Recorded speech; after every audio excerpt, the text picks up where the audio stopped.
Bom, tô aqui de novo com meus devaneios do YouTube e dessa vez de uma maneira talvez um pouco atípica pra toada que eu tô seguindo, mas deu vontade de falar disso. Como esse canal é mais um registro emocional do que tá passando na minha cabeça, então vamos lá, né? Eu quero agora. Eu não sei direito muito por que esse assunto veio à tona na minha cabeça, mas eu quero falar de amor. Estranho, né? É o amor. É. Ah,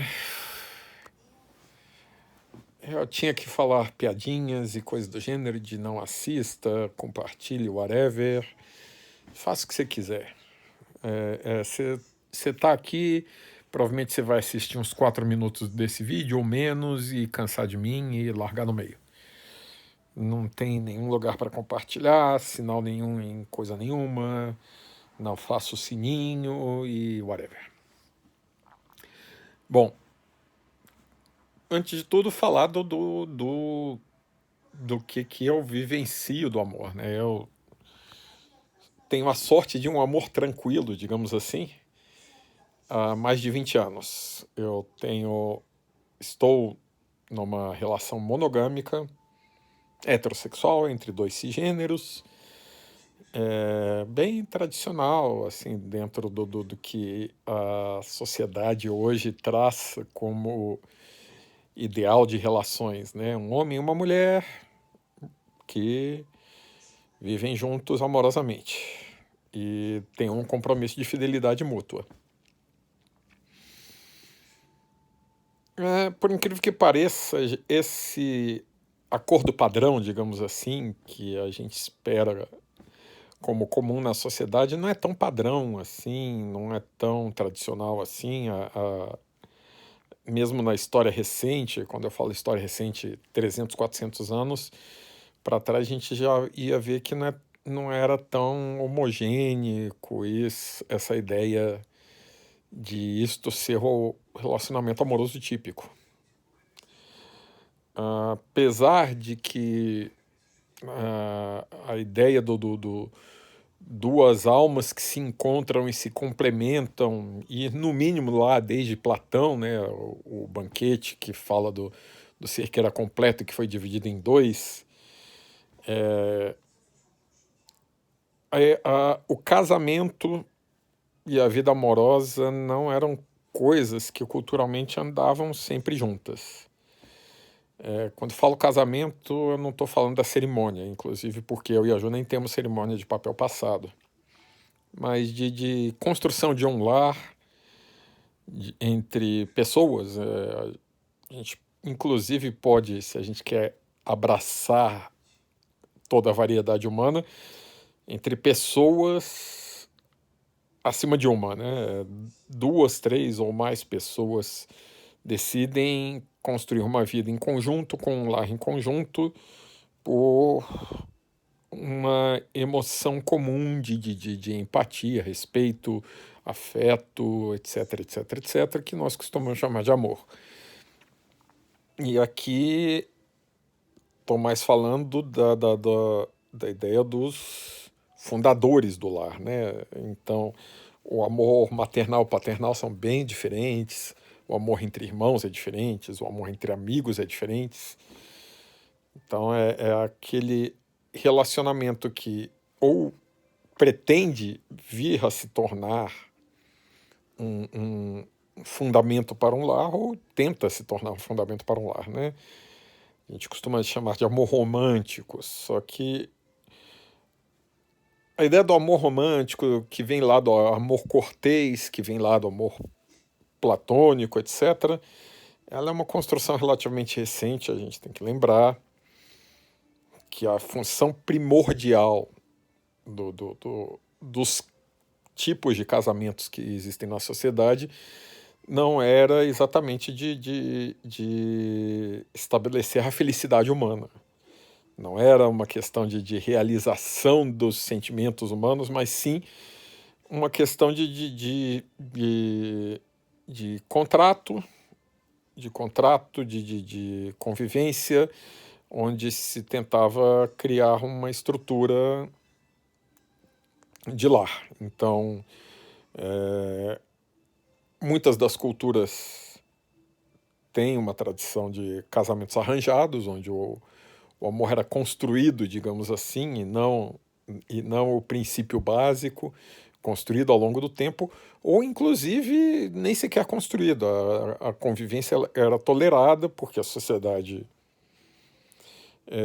esperava que essas pessoas convivessem e criassem um lar. Então, você tem muito na base do imaginário romântico, moderno, ocidental, o, o amor trágico, o amor impossível, que é um amor em conflito com o casamento. Se você for olhar as grandes histórias românticas, nós temos Romeu e Julieta, onde um casal de jovens acaba criando não, né? Mas catalisando um conflito familiar absurdo e a solução que eles encontram é se matarem mesmo antes de conseguirem conviver. Esse é uma das histórias idealmente românticas, né? A ideia de que se a felicidade do amante depende da conclusão do amor e esse amor não acontece, então todo e qualquer sacrifício deve ser aceito para que esse amor se realize, inclusive o da própria vida, inclusive o do bem-estar da família, dos parentes, etc. Tudo tem que ser sacrificado porque a pessoa ama a outra e se sublima e se sacrifica para aquilo. Então, ao contrário do que a gente costuma a pensar, o centro do amor ocidental, culturalmente, que a gente valoriza, é um centro não necessariamente construtivo. Não é uma ideia onde duas pessoas se unem, duas ou mais, por favor. Vou dar o exemplo mais típico, né? Duas pessoas se unem para se complementar e construir uma vida. Mas sim, duas pessoas se desejam e se dependem uma da outra de tal forma que todo o resto fica pequeno diante daquilo.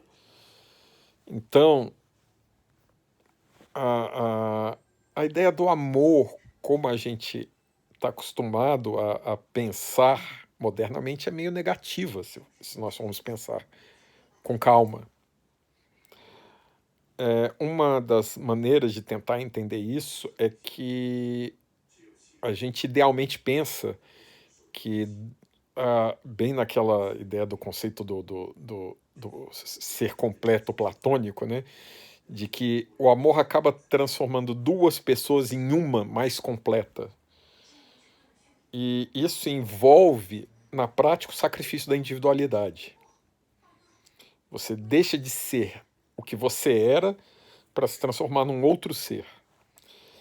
Eu prefiro tentar restabelecer um conceito mais proativo, construtivo de relacionamento amoroso, onde ao invés de duas pessoas se tornarem uma, duas se tornam três. E não estou falando de ter filhos, por favor. Quem quer ter filhos, sinta-se à vontade, é um caminho. Quem não quer, pode encontrar o amor mesmo assim, sem ter filhos. Mas isso é outra questão. A ideia de dois se transformarem em três é porque o relacionamento amoroso, ele protege os indivíduos. Faz com que exista eu, tu e nós. Que exista as duas pessoas e o casal como elemento. Então, a forma como eu e a Ju tentamos construir nossa relação não é buscando que nós estejamos dispostos a nos imolarmos, nos sacrificarmos para manter a nossa união, mas sim de que tanto eu quanto ela tenhamos direitos e deveres dentro dessa relação e ainda há terceiro ente, que seria o nós, que também tem direitos e deveres. Então, nós nos mantemos como indivíduos e ainda criamos algo além, que é a relação em si. Então, nós temos que preservar a relação, mas também preservar a nós dois.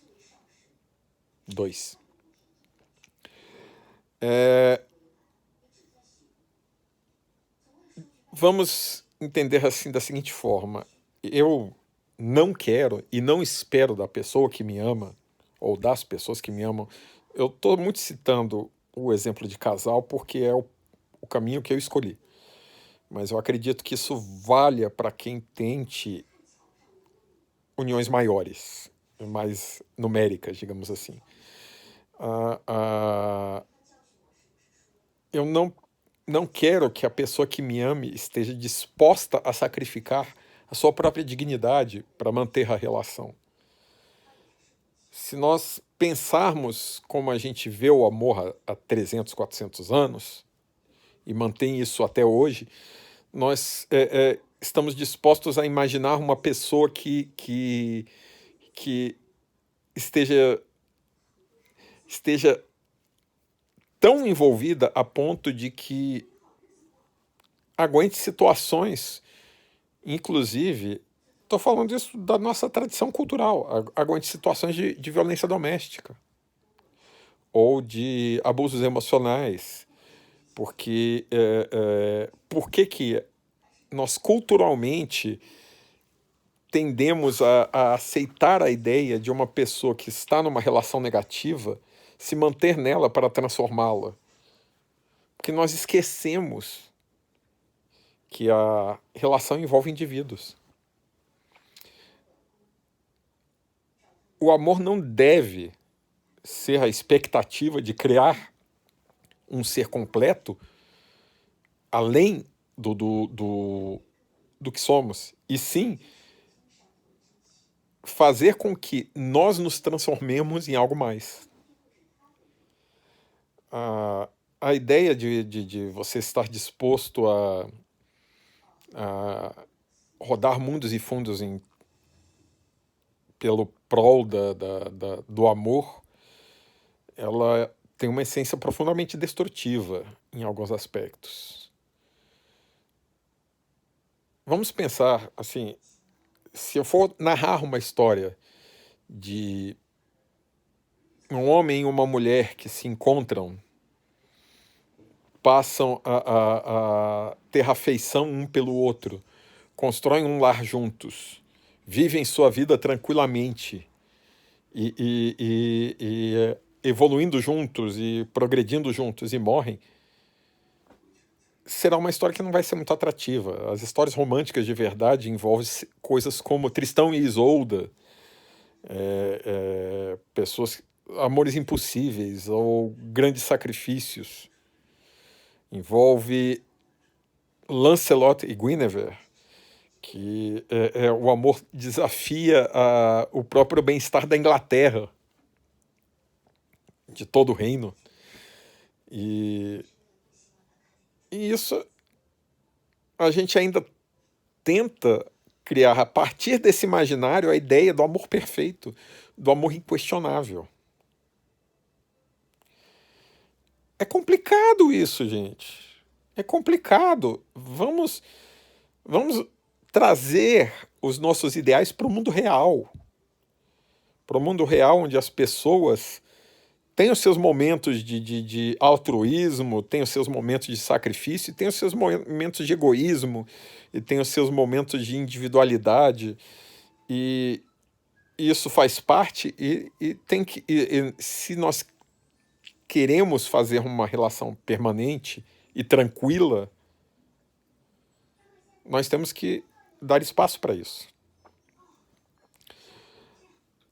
Nós tentamos imaginar sempre aquele amor apaixonado, aquela explosão de sentimentos, mas a maioria das pessoas, na maioria dos casos, se pudesse escolher entre viver uma explosão e uma grande combustão de coisas, ou um leve aquecimento ao longo de anos, acabaria optando pela segunda opção.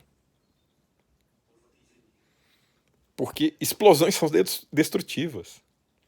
Eu prefiro, ao invés de encarar uma paixão em que jogue meu mundo de cabeça para baixo e que me transforme completamente, me tire o chão e me faça ir para outro mundo, eu prefiro um amor que progrida, que evolua e que se estabeleça como uma parte do mundo, como uma parte do que somos e do que viremos a ser. Obviamente, todo amor envolve sacrificar um pouco pelo outro.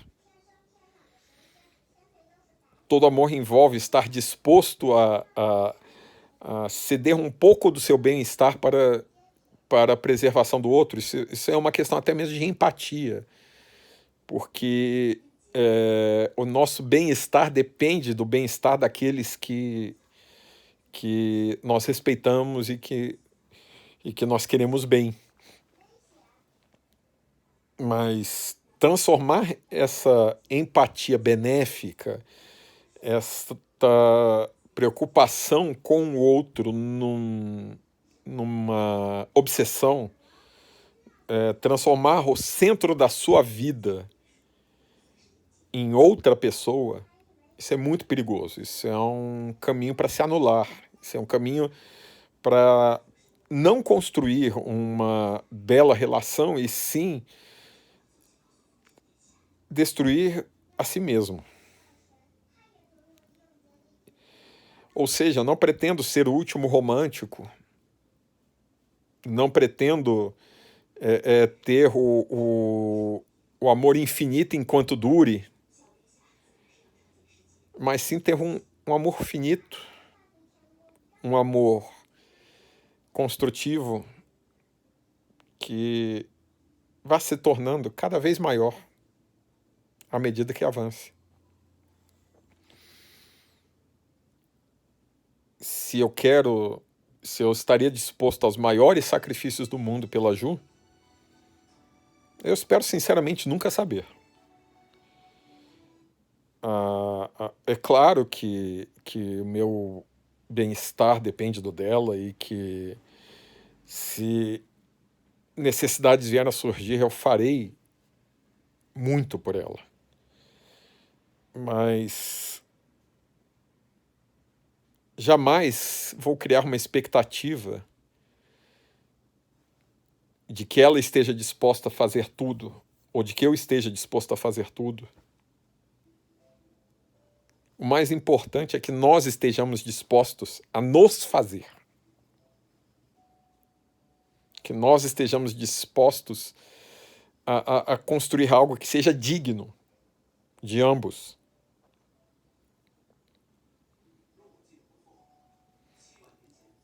E que se em algum momento a relação estiver afetando a dignidade de um de nós ou a reformemos ou a repensemos. O mais importante de toda relação amorosa é a grandeza do respeito ao outro, entendendo-o como outro, e nunca transferindo a outra a responsabilidade da sua própria realização. Eu não posso impor a quem eu amo que o sentido da minha vida seja ele.